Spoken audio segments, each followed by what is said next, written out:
曾幾何時，歐美市場嘅割草工作多數都係靠傳統嘅汽油驅動割草機。不過隨住環保概念深入民心，節能減排嘅禁令又出咗咁多，呢類割草機就慢慢收皮，而割草機器人嘅市場規模咧就爆發式增長。喺呢個新興領域，好多中國品牌旗下嘅割草機器人喺海外市場嘅銷量就不斷咁升，訂單量閒閒地都有幾萬張。割草機對中國居民嚟講可能唔係咁熟，畢竟大多數城市人都住高樓大廈，冇乜宅院。就算喺鄉下有屋有地，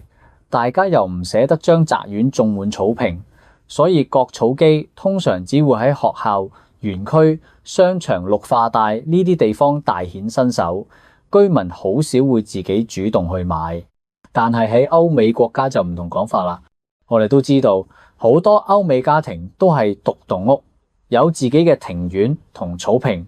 而且打理得靚唔靚係代表緊呢個家庭嘅門面同形象。2023年咧就有2.34億美國人擁有草坪維護同園藝工具。歐美社會普遍重視戶外生活質素同美化自然環境，而且請專業人士嚟維護草坪嘅成本又比較高，所以歐美家庭就更願意自己買割草機。傳統割草機咧係用汽油驅動嘅，功率大，切割效果好。但係汽油割草機好容易造成環境污染，一部汽油割草機產生嘅污染量等同於11架汽車嘅排放。由於全球變暖同埋環保概念，由2018年開始，歐美各地就陸續推出咗節能減排嘅相關禁令，禁止銷售汽油動力類嘅戶外設備或者園林機械設備。喺呢個背景下，割草機器人就迎嚟咗發展嘅機會。最近小編留意到一位芬蘭博主發佈嘅影片，佢之前買嗰部割草機器人俾網民群嘲，個個都話部機睇落好 low 啊，咁都叫機器人。喺網民大力推薦之下，博主嘅老公又買咗一部中國割草機器人。佢首先下載咗個 app， 跟住入邊嘅指引，一步一步完成咗充電機嘅組裝、GPS 天線嘅安裝、線路嘅隱藏同鋪設，最後駁通電源。跟住就到設定工作區域嘅環節。但係部機自己檢查嗰陣彈咗個警告，建議喺日間光線充足嘅時候先好繼續設定。於是第二日一早，博主就帶住部割草機器人將前後院行咗一圈。估唔到嘅係個 app 上面直接顯示到前後院嘅面積。由於後院有幾棵樹，地面狀況比較複雜，佢哋仲特登為機器人設置咗禁區，避免佢誤闖。開始工作之後，唔單止可以喺 app 上面實時睇到工作進度同埋邊啲區域未搞，一目了然。甚至連割草嘅方向都可以自己設定。以前割草通常要花好多時間，仲成日因為難以確保割草嘅均勻度同精準度而煩惱。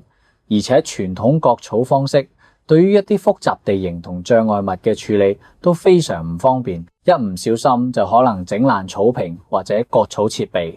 但係隨住科技進步，割草機器人嘅智能化同信息化不斷增強，可以提高工作效率同減少人力成本。2020年全球割草機器人嘅市場規模係13億美元，到2026年佢嘅市場規模有機會增長到35億美元。由2024年年初開始，包括9號、科沃斯、追覓等等旗下嘅割草機器人，海外銷量明顯增加，訂單量都有幾萬部。目前市場上嘅割草機器人大致可以分為埋線式同無邊界兩類。埋線式操作比較複雜，而且成本高，效率低，落雨天工作又難搞。9號公司旗下嘅 Navimo 割草機器人 I 系列屬於無邊界機器人，喺機器人基礎上加咗創新割草算法功能，可以 AI 輔助建圖同分區割草，一推出就有啲爆發嘅勢頭。講到呢度，大家大概就知點解係中國公司生產割草機器人啦。俾呢類割草機提供動力嘅唔再係汽油，而係鋰電池。鋰電池仲要驅動電機喺 AI 指導下喐動，咁咪同導航嘅新能源車原理差唔多咯。另一間備受關注嘅中國公司保時德就非常注重環保，喺提升產品性能嘅同時，仲保護環境。佢哋推出嘅威克士智能割草機器人，實現咗低噪音、零污染、零排放嘅草坪護理。除咗高質量嘅產品之外，割草機嘅銷售渠道都好重要。由於高客單價同埋個人使用差異，割草機大部分訂單都係嚟自線下，消費者更願意喺線下門市試用咗先買，售後都更有保障。呢個亦都決定咗渠道網絡嘅重要性。根據海關總署等公開數據，中國出口歐洲市場嘅割草機數量入邊，德國係出口量最大嘅市場，其次係英國，美國排第三。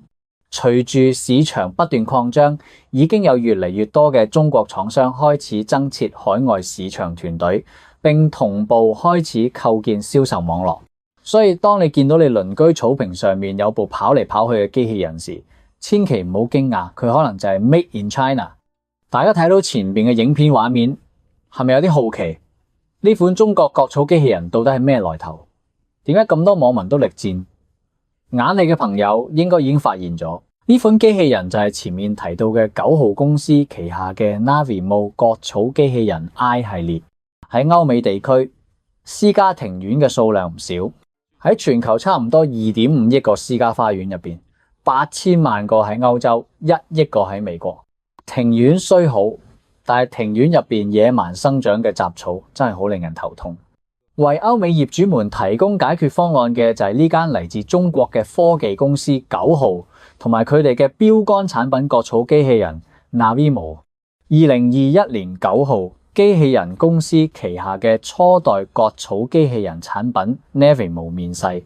3年之後，呢款產品喺美國同歐洲27個國家賣到爆。2023年 Navimo 系列產品全年銷售3.68萬台。到2024年，淨係第一季度銷量就達到3.31萬台，營收1.8億元，同比增長2.67倍，並成為全球首個用戶激活量超過8萬台嘅無埋線割草機品牌。可以話割草機器人 Navimo 正喺度瘋狂收割歐美業主們嘅銀包。Navimo 官網上賣緊嘅割草機器人產品分做2個版本 ，Navimo I 同 Navimo H。前者可以照顧嘅草地範圍細啲，但傳感器版本更先進，定位能力更強，適合家用。後者可以照料到更大嘅區域，電池續航都更長，但係價格更高。Navimo 系列嘅割草機器人優點好多，小編就用佢嘅主力銷售產品 Navimo I 嚟做例子。首先 Navimo I 用起上嚟同掃地機器人差唔多，唔使預埋邊線，全程無線工作。喺手機 App 上面預先畫好路線，同埋設定好割草高度，然後使用者咧就可以做自己嘢啦。其次，大量攝像頭同傳感器以及 AI 增強技術，令到 Navimo I 可以做到厘米級定位，喺冇信號嘅角落，亦都可以透過純視覺方案嚟做到無圖行動。因此 Navimo I 具備非常高嘅靈性，可以輕鬆繞開障礙物，包括寵物留低嘅糞便。除此之外， Navimo I 仲非常安靜，工作噪音喺58分貝左右，唔使擔心俾鄰居投訴。IP66 嘅防水級別可以輕鬆應付落雨天工作，清洗都非常方便，揾條水喉直接照住沖就搞掂啦。不過 Navimo 喺歐美市場殺到咁勁嘅最重要原因，都係因為國產企業玩得最好嘅性價比。一位嚟自美國嘅博主計咗條數，佢住嘅科羅拉多州每年會有長達7個月嘅長草期，每次請人除草服務嘅費用喺$90左右。按照1個禮拜1次嘅除草頻率，每年花喺除草上面嘅費用係$2520，差唔多人民幣18,296蚊。以前面對咁高昂嘅費用，佢會選擇自己動手，豐衣足食。而家買咗 Navimo I 就幫佢慳咗一大筆錢。目前 Navimo I 喺官網上嘅售價，按照唔同嘅使用範圍，分別係$999同$1299，差唔多人民幣$7253同$9431。維護成本只需要充電嘅電費同埋每月換一次刀片。喺過去呢筆費用只夠用嚟買半年嘅除草服務，但係而家使同樣嘅錢就可以擁有一個半永久嘅私家除草工人，非常抵。數據顯示，截至2022年，平衡車、滑板車、電動車等產品仍然係9號公司旗下 Segway 品牌嘅主要營收來源。但係由2023年開始，割草機器人 Navimo 迎嚟咗強勢增長，甚至有反超主營業務嘅趨勢，做出爆款離唔開9號喺研發方面嘅投入。淨係喺2019年到2023年之間，9號公司就為研發累積支出咗24.82億元。2024年第一季度嘅研發投入更係高達1.64億元，同比增長29%。雖然人形機器人嘅轉捩點一定會嚟到，但呢個時間可能係20年、30年，甚至50年。不過可以肯定嘅係，廣闊嘅應用場景、豐富嘅數據同能源資源，一定會令中國機器人相關嘅企業同產業喺世界上擁有非常好嘅位置。目前嚟睇，割草機器人就係中國機器人企業針對應用場景做出嘅一次成功嘗試。好啦，今日嘅內容到呢度就結束啦，我哋下期節目不見不散。